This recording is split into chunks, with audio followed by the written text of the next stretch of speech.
The future didn't begin with a bang, but with the gentle sound of electric motors and mechanical joints. When the Tesla bot, named Optimus, took its first steps out of Tesla's laboratories, the world realized that something greater than any previous innovation was about to unfold. It was like witnessing the birth of a new species, not organic, but conscious of the tasks it could learn. The air seemed to vibrate around its metallic joints, as if the future were silently observing that moment. Elon Musk, from afar, knew he was igniting a flame that would change the destiny of humanity. It wasn't just technology. It was a harbinger of a new era. Optimus's story officially began in 2021, but the seeds of this revolution were planted long before, in the code that gave life to Tesla's autonomous driving technology. When the robot was first presented, its lines were still fragile and its movements slow. Many doubted that this almost timid silhouette could ever become something useful. It seemed more like a science fiction concept than a real prototype, but what few understood is that great ideas start imperfect. And when Tesla showed Optimus in action years later, it became clear that this first attempt was far from what was to come. It was only the prologue to an inevitable rise. The demonstration that shocked the world came when Optimus executed kung fu movements with almost human fluidity. There were no invisible strings, no human hands hidden in the background. That robot moved on its own, guided by algorithms capable of interpreting the world around it. The impact was immediate. Experts questioned how such a young humanoid could already integrate stability, speed, and instantaneous reaction. The public, on the other hand, saw poetry. Each spin, each choreographed strike seemed to announce that we were entering the era of artificial companions. It was technology with a soul, or something very close to it. The boundary between man and machine was beginning to dissolve. The safety cables used in the demonstration did not lessen the impact of the revelation. On the contrary, they showed that Tesla wasn't just trying to impress, it was trying to be responsible. The robot, despite its advanced features, could still fall. It still needed to learn about balance, about the physical rules that govern the real world. But even partially suspended, each movement revealed micro-adjustments, artificial muscle memories, and a growing ability to adapt the body to the unexpected. What once seemed like magic now had a name: cutting-edge engineering. And what once seemed impossible now seemed inevitable. Optimus was evolving before our very eyes. The preparations for the launch of Optimus Gen 3 brought a new glow of anticipation. The current version already seemed advanced, but Elon Musk knew the real leap was yet to come. Hardware improvements would make the robot lighter, more robust, and more efficient in everyday tasks. Software updates would allow it to understand chaotic environments, such as messy kitchens or cramped factories. The promise was clear: a version capable of entering homes, hospitals, hotels, production lines, and operating with increasing autonomy. It wasn't an update. It was the arrival of a new phase of embodied intelligence. Optimus was about to cease being a prototype and become a practical utility. The most ambitious plan was to unify the AI system of autonomous cars with the robot system. This fusion would give Optimus the ability to navigate the physical world with the same precision as a Tesla navigates the streets. The sensors, cameras, predictive algorithms, everything would be transplanted into a humanoid body capable of operating tools, climbing stairs, reacting to stimuli, and interpreting even subtle changes in human expressions.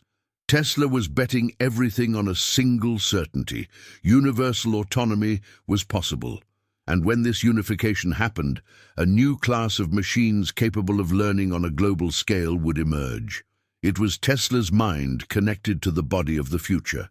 Comparison with competing robots, such as the Unitary G1, showed that the global race was rapidly accelerating. The Chinese robot was more resistant to impacts, could withstand blows and stand on its own, while Optimus still required extra care. But there was something that set it apart, its learning logic. It wasn't just a robot trained to repeat movements. It was a platform designed to learn like a human, to observe, replicate, and evolve. While others focused on brute force, Tesla focused on practical intelligence, and this difference, though subtle at first, was about to become the watershed moment in the world of humanoid robotics. Musk's vision for the future was clear: a robot that could cook, clean, organize objects, care for children and the elderly, not to replace human affection, but to extend the reach of human hands. Imagine an Optimus entering the kitchen, analyzing ingredients, recognizing textures, adjusting the heat, testing temperatures, then cleaning tables, putting away utensils, vacuuming corners that normally require uncomfortable movements. It wasn't just a demonstration of capability, it was the promise of relief for millions of families. A silent, everyday revolution, perhaps more transformative than any electric car ever created. In industrial environments, the impact would be equally profound. The robot could move parts, adjust tools, navigate narrow corridors, carry boxes, and even operate delicate instruments. All this with millimeter precision and without fatigue. While current machines are static and depend on fixed structures, Optimus would be mobile, adaptable, and tireless. Hotels, hospitals, and factories would be redesigned not to adapt to machines, but to coexist with them. A new choreography between humans and robots would emerge, based not on submission, but on complementarity. The future of work would not be human extinction, but its expansion. Optimus's learning capacity was one of its boldest promises. Tesla planned to allow the robot to learn by watching videos, absorbing movements, intonations, behavioral patterns, and even culinary techniques. Imagine teaching a robot to fold clothes simply by showing it a tutorial, or learning to assemble furniture by watching assembly videos. The idea seemed too futuristic for some, but Musk believed it would be natural. And more, what one Optimus learned, all would learn. The global network of shared learning would transform each new skill into an immediate download for thousands of units worldwide. This type of collective intelligence would be something never seen before in the history of technology. Humans take decades to disseminate global knowledge. Robots could do it in minutes. A recipe learned in Japan could be automatically replicated by a robot in Germany. An elderly care technique developed in Korea could be instantly applied in Brazil. Each Optimus would become an expert in real time. This evolution would not only be technological, it would be cultural. A global exchange of skills, without borders, without delays, without physical or linguistic limitations. Humanity would be creating its first network of unified mechanical minds. The challenges, however, remained enormous. Balance was one of the most difficult skills for humanoid machines. The real world is unpredictable. Slippery floors, folded carpets, misplaced objects. A robot needed to react to all of this with almost biological precision. A robot falling is no ordinary fall. It can break sensors, cameras, joints. Therefore, maintaining stability was a top priority. Tesla invested millions to make Optimus's body almost as capable as that of a human athlete. The goal was for him to be able to walk, run, jump, and even slide naturally. A body developed to face the chaos of the human world. Another challenge was dealing with non-standardized home environments. While factories follow norms and standards, homes are unpredictable. Food changes shape, utensils are rearranged, furniture is different, children move objects all the time. Teaching a robot to operate in such changeable environments was almost as difficult as teaching a child to walk and interact. But advances in AI, combined with computer vision, were making this closer to being possible. When Optimus learned to interpret shadows, reflections, surfaces, and object sizes, it would be ready to become a true domestic helper, an intelligent, present, reliable, and tireless assistant. Safety was also a central concern. If a humanoid robot carrying a hot pan or a knife made a mistake, someone could get hurt. Therefore, Tesla developed layers of redundancy, sensors that detected human proximity, force limits, emergency routines, and automated shutdown. The goal was simple. Optimus could never harm a human, even in an accident. Every gesture would be digitally limited, controlled, and supervised. The coexistence between humans and machines needed to be safe from the very first moment. A mistake could compromise decades of trust in domestic robotics.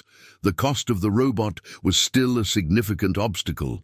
Although Elon Musk suggested a price close to $45,000, it would still be a luxury product. But as happened with Tesla cars, the price would fall with scale and standardization. The Model 3 was expensive at the beginning. Today, it is one of the best-selling EVs in the world. The same would happen with Optimus. With mass production, standardization of parts, simplification of processes, and iterative manufacturing, the cost would plummet. Musk predicted that in a few years, the price would become accessible to average families. It wouldn't be instantaneous, but it would be inevitable. Domestic robotics would become as common as smartphones are today. Despite this, a ghost loomed over the rise of robots: the fear of job replacement. Many saw Optimus as a threat to human livelihoods, but the history of technology showed otherwise. Automation eliminated professions, but created others. The Industrial Revolution generated jobs in factories. Digitization created computer scientists, designers, programmers. AI creates new sectors as it evolves. The role of the humanoid robot would be to alleviate exhausting, repetitive, and dangerous tasks, allowing humans to focus on what really matters: creativity, supervision, strategy, emotional care.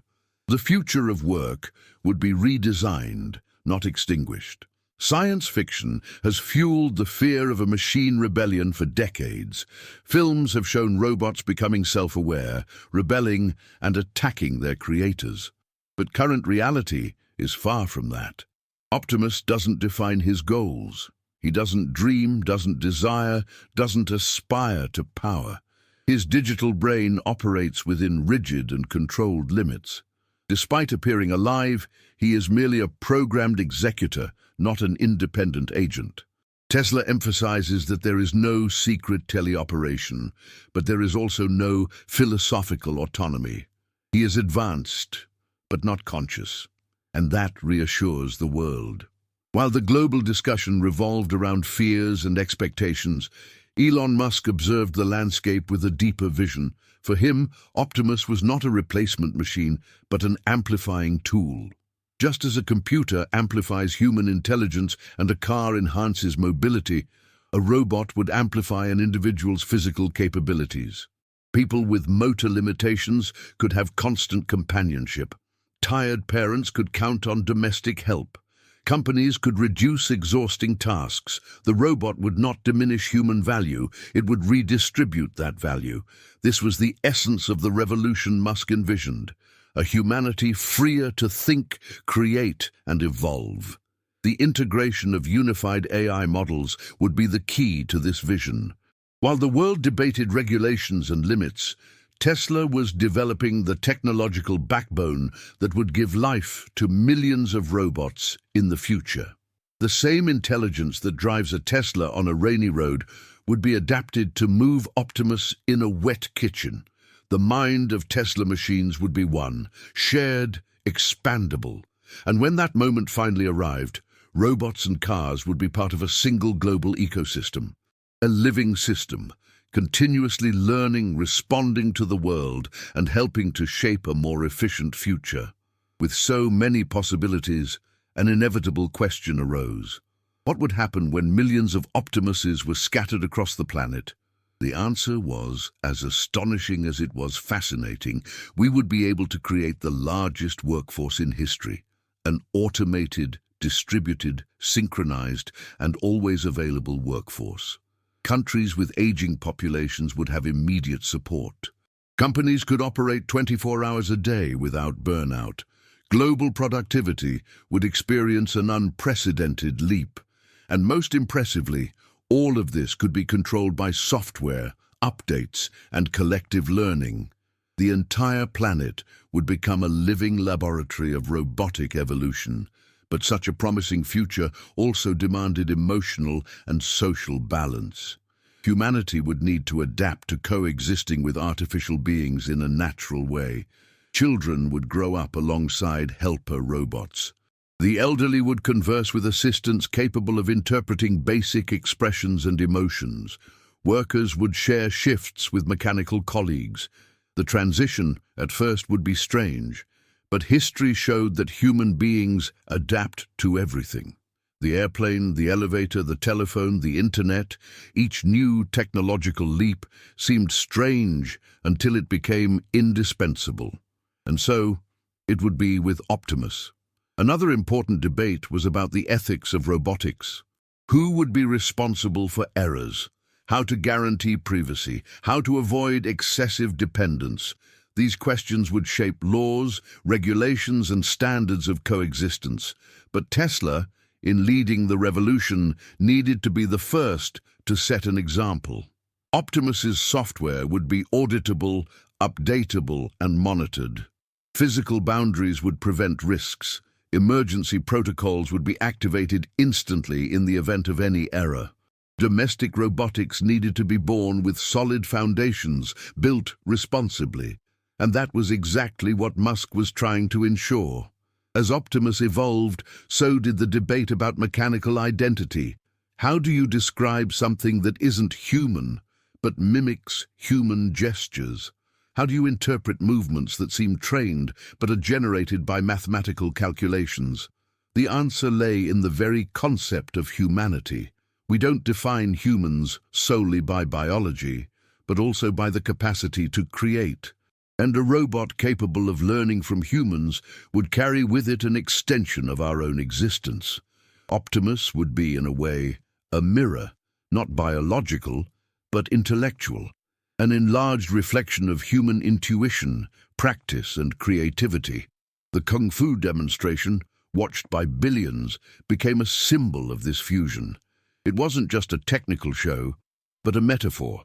Each strike seemed to affirm that the mechanical body was achieving the fluidity of the organic body.